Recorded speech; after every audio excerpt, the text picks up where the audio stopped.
اب ہم آگے چلتے ہیں اور پہلے جو ٹاپک کو ہم شروع کرتے ہیں، دین، مذہب اور نظام، یہ ڈفرینٹ جو کانسیپٹس ہیں کیا ہیں، ان میں کیا فرق ہے، اب ہم اس کو دیکھیں گے۔ تو اب یہ تصور نمبر 1، یعنی پہلا کانسیپٹ جو ہے اب ہم ایلیبریٹ کرنے لگے ہیں، ٹھیک ہے۔ خاص طور پہ جو وائس نوٹس کے حوالے سے جو ہم نے بات کی ہے کہ آپ کو اسائنمنٹ جمع کرانی ہوگی، تو اس حوالے سے اس بات کو ضرور نوٹ کرتے رہیں کہ جو ہم نے جو ڈیوائڈ کیا ہے اس لیکچر کو جس طریقے سے۔ تو تصور نمبر 1 اب ہم اس کو سمجھیں گے۔ سب سے پہلے ہم سمجھتے ہیں کہ مذہب کیا ہے، مذہب جیسے ریلیجن کہتے ہیں وہ کیا ہے۔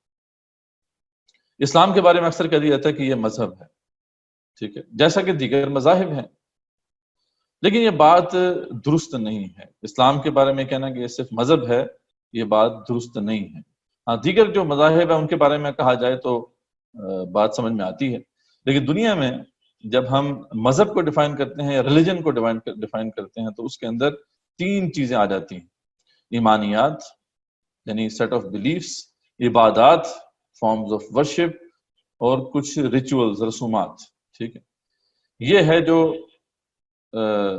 سمجھ لیں کہ دنیا میں انڈرسٹینڈنگ اس وقت ہے مذہب کی، وہ یہ ہے کہ یہ 3 چیزیں اگر کسی بھی جگہ لائے کرتی ہیں کسی نظریے کے ساتھ، تو پھر اسے ہم مذہب کا درجہ دے سکتے ہیں۔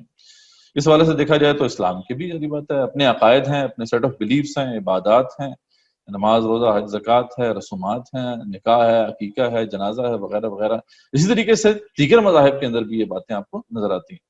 یعنی عیسائیت کے اندر جو ہے وہاں پہ بھی کچھ سیٹ آف بلیفس ہیں، ان کے اپنے عقائد ہیں، تثلیث کا عقیدہ ہے، عیسیٰ علیہ السلام کو خدا کا بیٹا وہ جو ہے سمجھتے ہیں، وغیرہ وغیرہ۔ اس کے ساتھ پھر جو ہے ان کی بھی اپنی فارمز آف ورشپ ہیں، چرچ کے اندر جو ہے ان کی عبادات ہوتی ہیں، وغیرہ وغیرہ۔ رسومات بھی ان کی ہیں، بچہ پیدا ہوا ہے تو اسے بیپٹائز کیا جاتا ہے، اور جو اگر آپ کوئی بندہ مر گیا ان کا تو پھر اس کا فیونرل ہوتا ہے۔ اس کے علاوہ نکاح کا بھی ان کی طرف جو ہے وہ بدل موجود ہے۔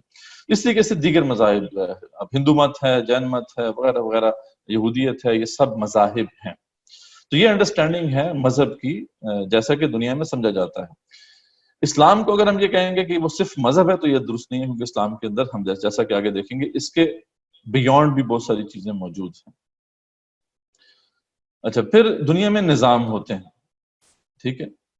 نظام کیا ہوتا ہے کہ جہاں پہ بھی کوئی مسلمانوں کا کوئی اجتماعی معاشرہ وجود میں آتا ہے یا کوئی انسانوں کا جو ہے معاشرہ وجود میں آتا ہے، تو وہاں پہ کچھ مسائل پیدا ہوتے ہیں، اور ان مسائل کا حل آپ کو ذریعہ باتیں پیش کرنا ہے۔ سب سے پہلا مسئلہ یہ پیدا ہوتا ہے جب بھی کسی انسانی معاشرے کی بنیاد رکھی جاتی ہے، تو اس میں یہ طے کرنا پڑتا ہے کہ اس کے اندر حاکم کون ہے، حاکمیت کا حق کس کے پاس ہوگا۔ یہ ایک بہت بڑا مسئلہ ہے جس کو طے کیے بغیر کوئی معاشرہ وجود میں نہیں آ سکتا۔ سب جو ہیں اگر یہ کلیم کرنا شروع کر دیں کہ وہی بادشاہ ہیں تو پھر یہ سوسائٹی نہیں چل سکتی۔ تو یہ طے کرنا پڑے گا کہ حاکم کون ہے، حاکمیت کیسے طے کی جائے گی۔ تو یہ اس مسئلے کو حل کرنے کے لیے جو نظام مرتب ہوتا ہے اسے سیاسی نظام کہا جاتا ہے، ٹھیک ہے۔ دنیا میں اس وقت جو ہے بادشاہت ایک سیاسی نظام کے طور پہ موجود ہے، اسی طریقے سے جمہوریت بھی ایک سیاسی نظام کے طور پہ موجود ہے۔ اس طریقے سے پھر اور بھی ورژنز ہیں، ڈکٹیٹرشپ کا بھی ایک ماڈل ہے، ایک پارٹی ڈکٹیٹرشپ کا بھی ماڈل ہے۔ اب اس کی تفصیلات ہم انشاءاللہ آگے جا کے دیکھیں گے۔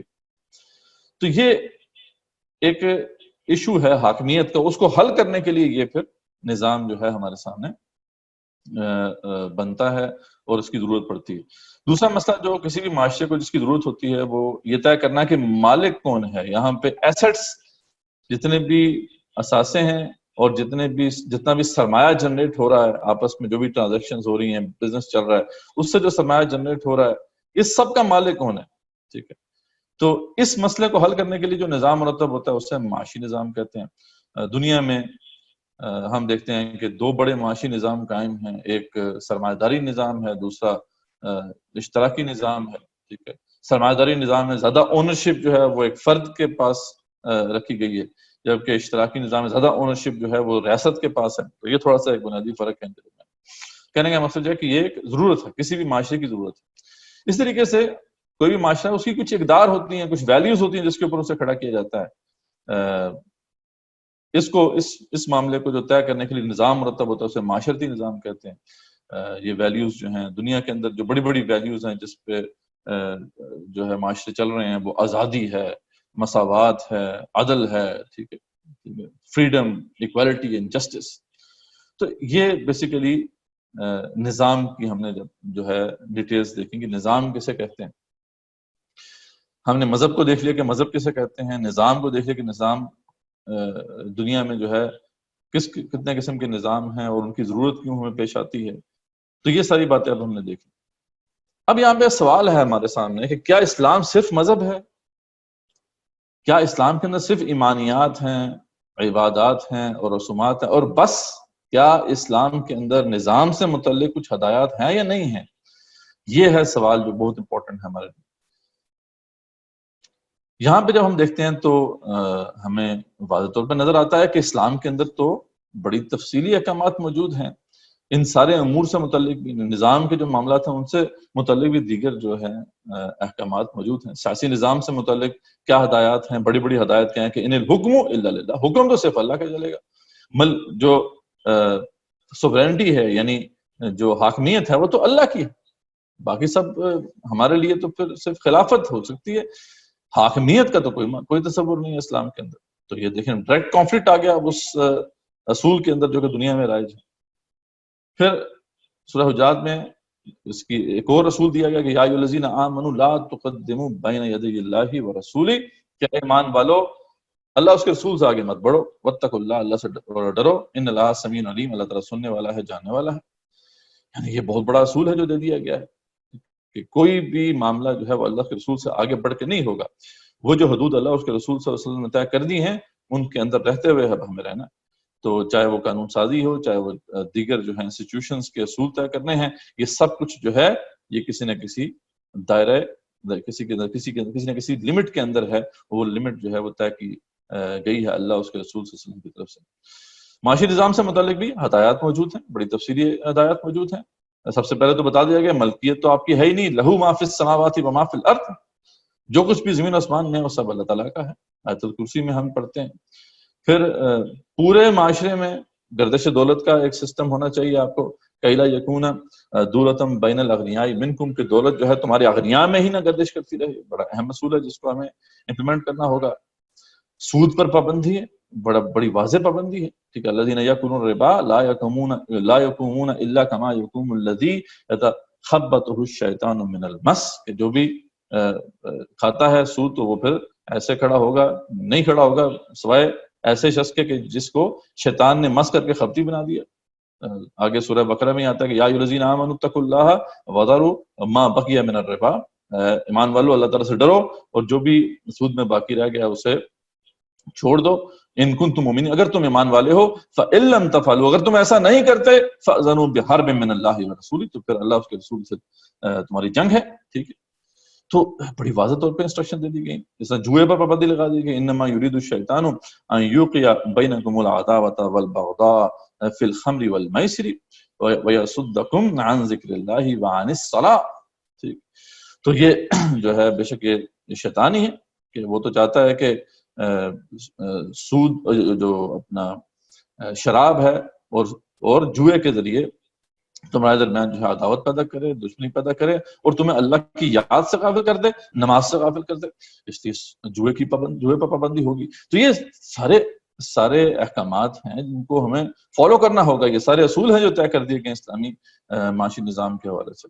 پھر ہم دیکھتے ہیں کہ جو معاشرتی نظام ہے اس کے اندر بھی آپ دیکھتے ہیں کہ یہ چیزیں بالکل کانفلکٹ میں ہیں جو دنیا میں رائج ہیں.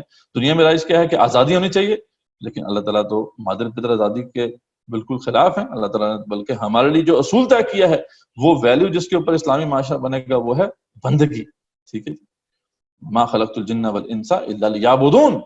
کہاں پہ یہ بات کہ ہم بالکل آزاد ہیں، کہاں یہ بات کہ ہم اللہ تعالیٰ کی بندگی کرنے والے ہیں. اسی طریقے سے طبقاتی مساوات تو ہے، ٹھیک ہے، ایکوالٹی ہے، لیکن مساوات مرد و زن نہیں ہے. یہاں پہ کانفلکٹ آ جاتا ہے. جو دنیا میں رائج نظام ہے اس وقت، جو ویلیوز اس وقت جن کی بنیاد پر معاشرے ترتیب پاتے ہیں، اس سے ایک بڑا واضح اختلاف جو ہے وہ موجود ہے. الرجال قوامون علی النساء، یہاں پر جو اصول یہ طے کیا گیا ہے کہ معاملات دنیا چلانے کے لیے جو مرد ہیں ان کو عورتوں پر ایک درجہ فضیلت اللہ نے دی ہے. اس کے علاوہ عدل جو ہے وہ اللہ کے احکامات کے مطابق ہوگا. دنیا میں تو یہ ہے کہ عدل جیسے مرضی ہو جائے، بس کورٹس کا نظام اچھا ہونا چاہیے، عدل ہو جائے گا. لیکن اللہ تعالیٰ کے نزدیک تو یہ ہے کہ جو اللہ کے احکامات ہیں ان کے مطابق ہی اگر فیصلے ہوں گے تو عدل ہے، ورنہ عدل نہیں ہے. تو معلوم ہوا کہ اسلام محض مذہب نہیں ہے، اسے مذہب نہیں کہا جا سکتا صرف، بلکہ اس کے اندر نظام کے سارے معاملات بھی آ جاتے ہیں. تو ہم نے دیکھ لیا کہ مذہب کیا ہوتا ہے، اس کے اندر ایمانیات ہیں، عبادات ہیں، رسومات ہیں، بس یہ چیزیں ہوتی ہیں. نظام میں دیگر جو ہے پولیٹیکل، اکنامک، سوشل سسٹمز ہیں جو کہ جن کی ضرورت ہوتی ہے کسی بھی سوسائٹی کو چلانے کے لیے. اسلام بہرحال مکمل ضابطۂ حیات ہے، اس کے اندر مذہب کے سارے معاملات بھی آ جاتے ہیں، نظام کے سارے معاملات بھی آ جاتے ہیں، اور اس کے مابین جو بھی ہے ڈومیسٹک لائف جو ہے، عائلی زندگی کے بھی سارے احکامات آ جاتے ہیں. تو اسلام کو صرف نہ تو مذہب کہا جا سکتا ہے، نہ ہی صرف جو ہے اس کو نظام کہا جا سکتا ہے. دونوں غلط تصورات ہیں. اسلام دین ہے، اور دین جو ہے وہ ایک مکمل ضابطہ حیات ہے.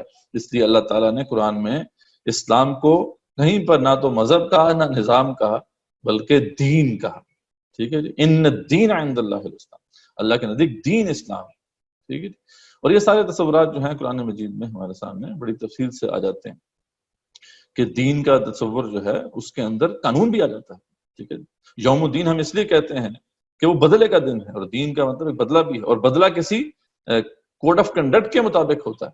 ٹھیک ہے. سورہ یوسف میں بھی اس کا ذکر ہے کہ جہاں پہ وہ جو دین ملک کا ذکر انہوں نے کیا تھا کہ یوسف السلام نے کہا تھا، یوسف السلام کے بارے میں اللہ تعالیٰ نے کہا تھا کہ یہ بادشاہ قانون کے مطابق تو بنیامین کو نہیں رکھ سکتے تھے اپنے پاس. ٹھیک. لیکن یہ ہے کہ اللہ تعالیٰ نے ان کے لیے ایک تدبیر پیدا کی. تو وہاں پہ بھی جو ہے دین ملک کا لفظ جو ہے وہ اس لیے نہیں آیا کہ وہاں پہ وہ بادشاہ کے کوئی بادشاہ کی وہ عبادت کیا کرتے تھے یا بادشاہ نے کوئی اپنا نیا مذہب طے کیا ہوا تھا، بلکہ وہاں پہ بھی معاملہ جو ہے ایک براڈر ایسپیکٹ میں تھا، ایک کوڈ آف کنڈکٹ کے حوالے سے تھا کہ وہ بادشاہ کے قانون کے مطابق یا اس کے کوڈ آف کنڈکٹ کے مطابق تو بنیامین کو نہیں رکھ سکتے تھے. لیکن یہ یوسف السلام کو اللہ تعالیٰ نے وہ تدبیر سجھائی. تو یعنی یہ بات بڑے واضح طور پہ قرآن مجید میں موجود ہے. تو سب سے پہلا جو کانسیپٹ ہمارا یہ ہے جو ہمیں کریکٹ کرنا ہے وہ یہ کہ دین ایک مکمل ضابطۂ حیات ہے. اسے صرف مذہب بھی کہنا درست نہیں ہے، اسے صرف نظام بھی کہنا جو ہے درست نہیں ہے، بلکہ یہ کمپلیٹ کوڈ آف لائف ہے. اس لیے ہم اگین وہ مسئلہ جو ہم نے پہلے بھی دیکھا تھا کہ جب انگلش میں ہم ٹرانسلیٹ کرتے ہیں تو اس کے لیے کوئی لفظ نہیں ملتا. اب ہم اسلام کو کیا کہیں گے انگلش کے اندر؟ انگلش میں ہمارے لیے وہ کوئی لفظ ہے ہی نہیں سوائے ریلیجن کے. ٹھیک ہے. نہ تو اسے ہم سسٹم کہہ سکتے ہیں. ٹھیک ہے. تو دین کا تو پھر ذریعہ بات ہے ایک لفظ تو آپ کو ملے گا نہیں، اس لیے آپ کو وہاں پہ بھی چند الفاظ کے ساتھ اس کو ایکسپلین کرنا پڑے گا. کمپلیٹ کوڈ آف لائف، ایک مکمل ضابطۂ حیات. ہاں اردو میں بہرحال یہ ہے کہ کیونکہ ہمارے جو الفاظ ہیں وہ عربک سے ہی لیے گئے کئی الفاظ، تو یہاں پہ وسعت ہے، ہم دین کا لفظ استعمال کر سکتے ہیں، لیکن اس کا مفہوم بہرحال جو ہے لمیٹڈ معنوں میں ہے جس کو ہمیں وسیع کرنا ہوگا.